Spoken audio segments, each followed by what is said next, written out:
The San Antonio Spurs win Game 1 of the Western Conference Finals, 122 to 115.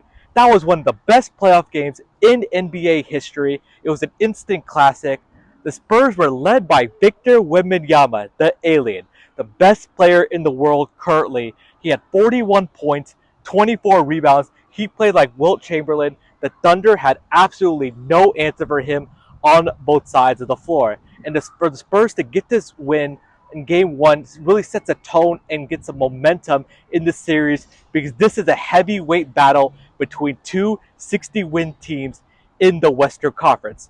And you can kind of see this building, because before the game, Shai Gilgeous-Alexander, the Thunder's best player, won his second straight MVP award, and that was awarded to him on center court right before the game.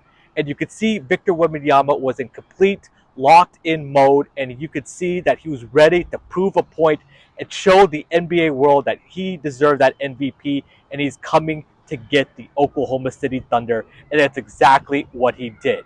He hit a huge shot. This game went to two overtimes, by the way.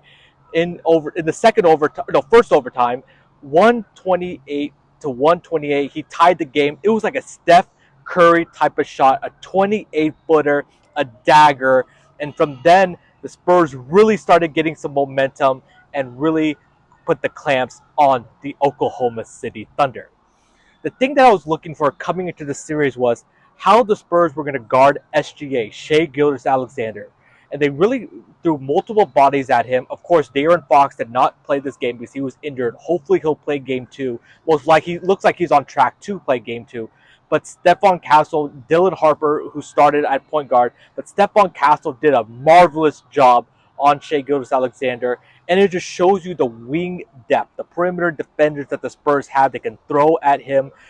Basically, they also threw in Julian Champagnie, Carter Bryant. They threw multiple bodies at him and were basically double teaming him. Anytime he tried to come down on the floor and get on a pick and roll, they were hard hedging and forcing the ball out of his hands and basically saying somebody else is going to have to beat us besides SGA. And that's why Caruso, who had a really good game, 31 points, he made 8 3-pointers, but they were trying to get the ball out of Shai Gilgeous-Alexander's hands and really funnel the ball inside where the 7'5" alien can really contest and block shots, and the Spurs did a really good job doing that. Out of the Thunder's players, SGA had 24 points, but 7 of 23. Jalen Williams, who's coming off a hamstring injury, and after missing most of round 1 and round 2, he had 26 points, but he didn't look the same. So it was really just Caruso that was able to get going for the Thunder. Chet Holmgren struggled, and that really shows you the main reason the Thunder struggled offensively was because of the Spurs' stifling defense. They were suffocating them on the perimeter. They did a great job of cleaning up the rebounds, great job of rim protection, and making life difficult on the Thunder's offense and getting them out of their rhythm. That was the biggest key to the game. But it wasn't just Victor Wembanyama who had a really good game. Stephon Castle, who had 11 assists. He did have 11 turnovers, but he had to play most of the point guard because, like I said, De'Aaron Fox was out of this game.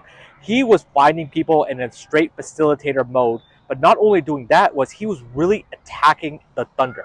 That is the key, because he really was attacking the paint, getting speed in the paint, forcing the Thunder to commit fouls and getting to the free throw line, because the Spurs made 27 of 29 at the free throw line.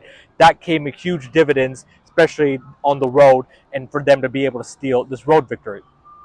Dylan Harper also had 24 points. He was amazing. He didn't start out very well at the beginning of the game, because I believe he was trying to shoot too many jumpers. But once he started getting to his spots and attacking the basket, he was unbelievable. He has such soft touch around the rim, and he's a really good finisher. And he was playing really good stifling defense as well. So Castle and Dylan Harper really came on the ride, along with the ride with Victor Wembanyama, and the Spurs were able to get multiple player efforts, because that's what you need against a really good defense in Oklahoma City, and that's going to be the key. They need to continue to get the stats from their role players, because the Thunder are going to hone in more on Wemby, maybe even see more double teams, force the ball out of his hands. Hopefully, if Fox is able to play, he can really take some of that pressure off. And I would like to see the Spurs continue to get to the mid-range, get to the basket, and then that really will open up the three-point shot. Keys for Game 2.